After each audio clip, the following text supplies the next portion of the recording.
After careful consideration and reviewing the current eligibility guidelines, I am officially declaring myself a WNBA prospect. Oh, we got the dude you want, man, ladies and gentlemen. Oh, no. I would welcome a trans athlete on my team or against my team anytime. I don't think it's a problem in the world. It's Nope. And the reason why there is an NBA and a WNBA is because the women aren't good enough to compete in the NBA. A high school team has better players than certain teams in the WNBA. Message.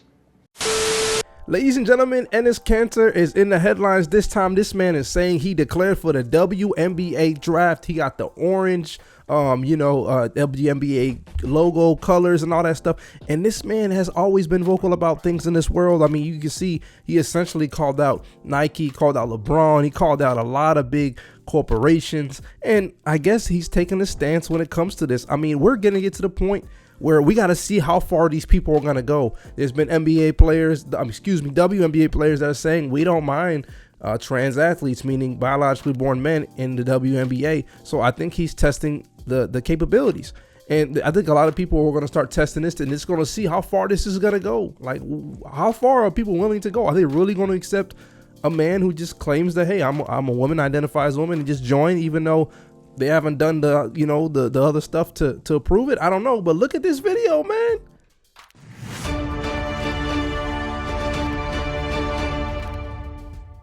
After careful consideration and reviewing the current eligibility guidelines, I am officially declaring myself a WNBA prospect. Oh, we got the dude you want, man, ladies and gentlemen. Oh, no, Jesus. If simply declaring who you are is all that's required, then I meet every single requirement necessary to compete in the WNBA.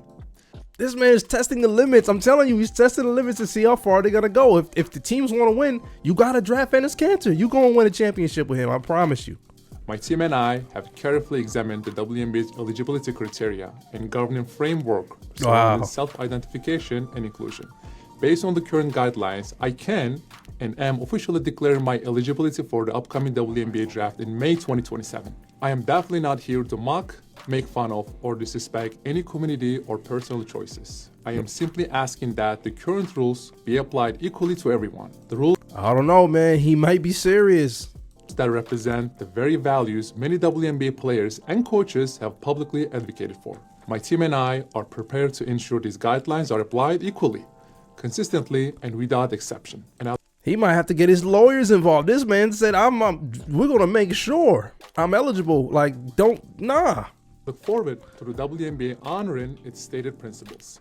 See you at training camp. I think it's trans rights right now is our new battle. That's what I think I was saying, that like the battles have changed. You know, like our intentions have been the same, but now the environment has changed. We see trans people's rights being, stripped away from them. There's a lot of discourse around trans athletes and where they can. This is a WNBA player, by the way, and basically Gabby Williams is saying that she's welcoming trans athletes to play in the WNBA. Well, maybe the ratings will go up even more if we get some more men in the league. Maybe that'll help the league. Eden, I would welcome a trans athlete on my team or against my team anytime. I don't think it's a problem in the world. It's just another way to kind of attack trans people. We've seen players like Lasia Clarendon who stepped into that forefront and have been brave enough and courageous enough to kind of step up. So I guess that's the next battle that we have to fight as athletes. Wow, ladies and gentlemen, I didn't think I was ever going to see this, but this might happen. We might see the first man in the WNBA, the first biologically born man in the WNBA. And what is this lady talking about? I'm gonna be honest with you. I don't care about that cancer culture bullshit. I'm not on that type of time. I'm not afraid of nothing. I speak my mind, and that's what it is. If I don't get paid, for speaking what I need to say, I don't really care. I don't do everything for money. Like, my morals are more important than money. Like, I don't really care. I got a job outside of just YouTube. You know what I'm saying? So I'll be all right no matter what. But what I'm saying is that, dog, there's a certain point, bro, you got to draw the line in the sand, bro. And I'll be the first to tell you, man, somebody who has a daughter, bro, and a son, I mean, if she's out there playing and another boy steps on the court, bro, nah, bro, I'm shutting it down, bro. I'm jumping on the court. Like, we're not doing that, bro. Be fair to these young little girls. Be fair to these women who have their own space to play a sport.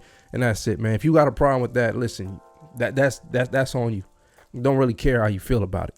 Really don't. Like, quite frankly, it is what it is. I don't care if I hurt your feelings neither. No way in hell I'm going to see my young one go out there and be competing with somebody physically stronger than them. You know what I'm saying? Potentially be able to hurt them, potentially be able to dominate them, kill their self-esteem when they're young, developing athletes out there trying to compete on the floor. Nah, that's not happening. So when Enes Kanter, what he's doing, I support it. Whether he's trolling or not, the principles are he's taking them and testing their limits. How far y'all really want to go? Because listen, I'm eligible, right? Comparing the rules, I'm eligible. So I'm gonna go out here and prove either for real I'm playing, since I don't really, want to, go against your rules. It allows me to do it, but don't discriminate against me, because then you contradict yourself. Because according to Gabby Williams or whatever her name is, she just said it's discrimination. People discriminate. Well, you can't tell if somebody was discriminating. You have to allow what you allow. The guidelines can't cross out this guy, but bring in a he, she or something like that. That don't work like that. I'm just being honest, bro. So like I said, guys, I don't personally have a horse in this race, because honestly, this is something that is going to continue to be spoken about. Like, we're going to continue to hear dialogue between the different sides. But I'm gonna tell you right now, like I said, I don't have a horse in the race, but I still on the side of I don't think that men should be in women's sports. And I think if that was the case, then they would have never created WNBA. There would just be women's and men's inside the leagues, right? There's a reason that we've created different leagues. And the reason why there is an NBA and a WNBA is because the women aren't good enough to compete in the NBA. A high school team has better players than certain teams in the WNBA. There's a reason why, for as long as we've been alive, most of us at least, we've known to be a women's league and a men's league for a reason. It's because of competing. It's just different. We're biologically different, and it's not fair to young girls, not fair to grown girls, not fair to women in general. And I think it infringes in their space, bro. Like, let the women have the WNBA, bro. Like, let them rock, man. It seems like it's getting better. I think they're making a little bit more money now. The CBA, Caitlin Clark helped bring some ratings. They got a little bit more popularity in the headlines, even though usually it's nothing to do with basketball. It's always to do with something else, but let them girls rock, man. But shout out to Enes Kanter. He's testing, the limits to see what they'll go. And if this goes further, then, wow, this is going to be something to see. This is going to be headlines. It's going to be box office. If they actually draft this man, do you know how much these ratings will go up? Do you know how much attention the WNBA will get? So this is a win-win. Either way, the WNBA is continuing to be in the headlines. Not anything related to basketball. It's always things off the court. But that's the landscape of sports nowadays. Things dominate headlines. Typically don't even involve things on the court anymore. So it is what it is. If you guys new to this channel and you appreciate what I do, and you like my channel, hit that subscribe, hit the bell, and I'm gonna see you guys in the next video. Peace.